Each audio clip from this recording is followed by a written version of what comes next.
We are into week 5 of the fascist Trump regime that's overtaken the United States of America. A lot of you, understandably, have been wanting to know what we should do.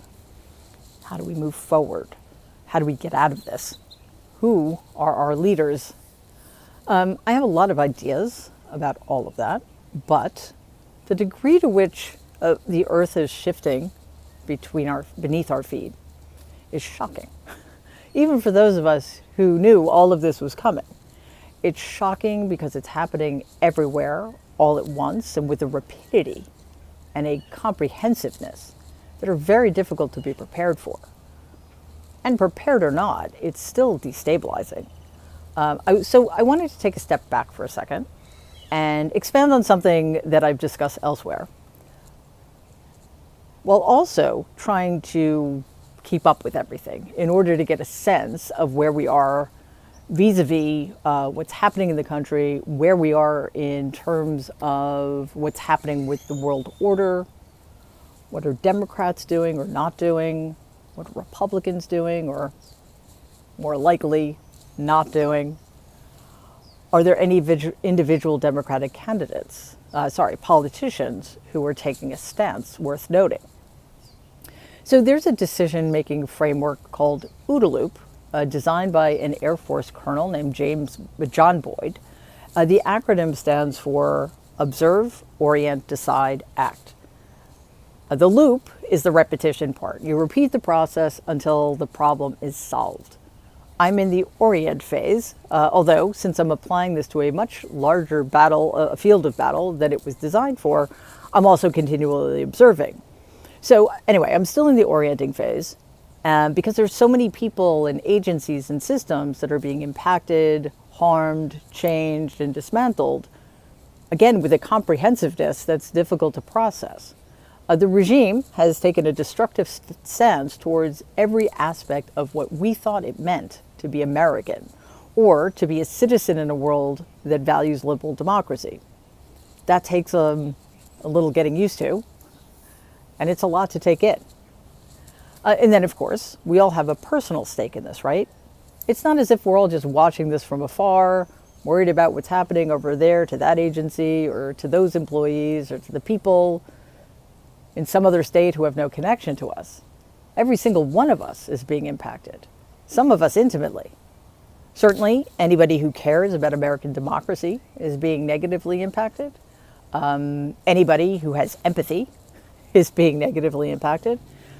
And that's enough to knock us back on our heels.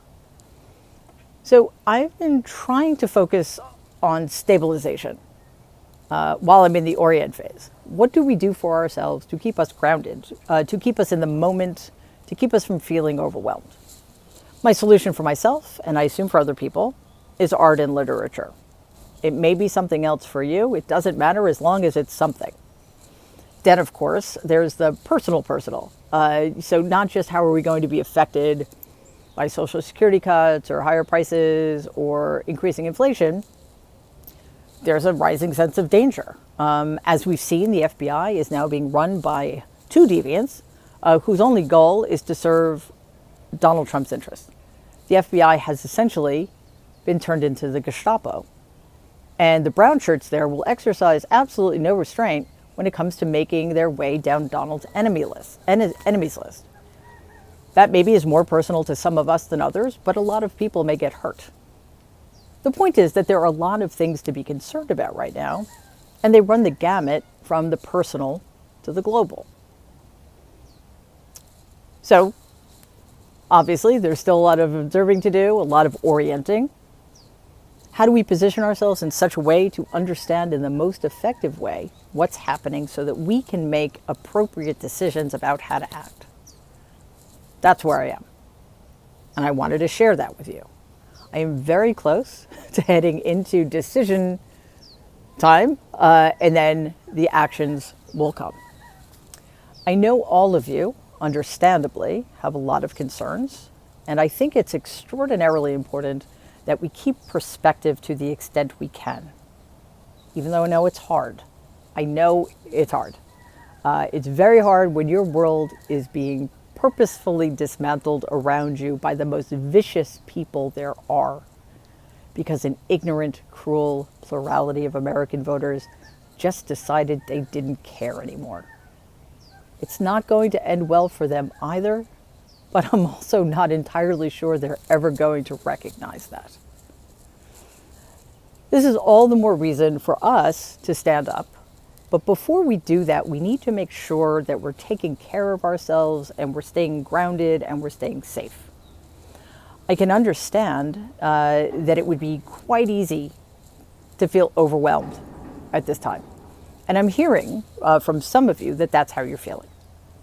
If it feels, however, like it costs too much to stay engaged, if it feels like too much to stay on top of things or to listen what other people are saying about what's going on, please take a break. Take a break. It's okay. We are all going to be here when you get back.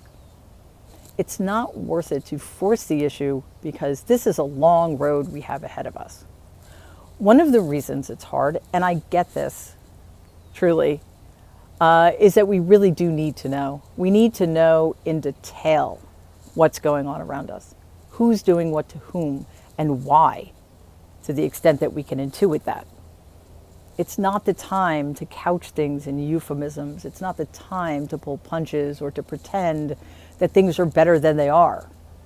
Things are quite bad. I know that. And I am sorry. I am deeply, deeply sorry that that's the case. But it's impossible to figure out how to fight if we don't take a very clear-eyed and unblinking look at what we're fighting. One problem, of course, is that we're fighting everything. So it does feel like an onslaught, doesn't it? So my approach is going to be to see what's missing. We know that the Democrats have no power in the federal government right now. The Republicans control everything. The only thing the Democrats have power over is the upcoming budget negotiation. And my belief is that there should not be a negotiation.